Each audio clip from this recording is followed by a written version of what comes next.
pétard du samedi soir a le goût du sang séché sur le trottoir. Cette phrase du garde des Sceaux au lendemain du déplacement présidentiel à Marseille pour un bilan de l'opération Place Net XXL avait un objectif, cibler les consommateurs, ces petits bourgeois comme ils les appellent, qui entretiennent le trafic de drogue.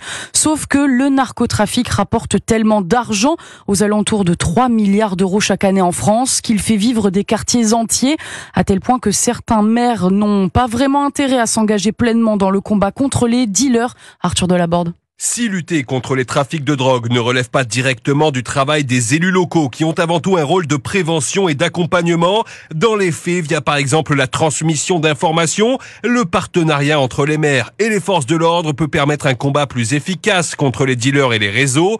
Mais tous n'ont pas forcément intérêt à jouer le jeu, comme l'explique l'ancien maire socialiste de Sarcelles, François Pupponi. Il y a certains élus qui peuvent dire « moi je ne m'en mêle pas », peut-être par peur, par crainte, par complaisance, mais il faut bien comprendre que souvent les dealers pacifient le quartier, font régner l'ordre dans le quartier, parce que le business continue. Et donc parce qu'il y a moins de délinquance acquisitive qui perturbe le quartier, les maires dans certains cas ne veulent pas s'en mêler. Certaines affaires ont également pu mettre en lumière des liens durables établis par la persuasion ou la corruption entre des groupes criminels et des maires. L'Office anti-stupéfiants a d'ailleurs alerté par le passé sur la menace d'infiltration du milieu politique, en particulier au niveau local.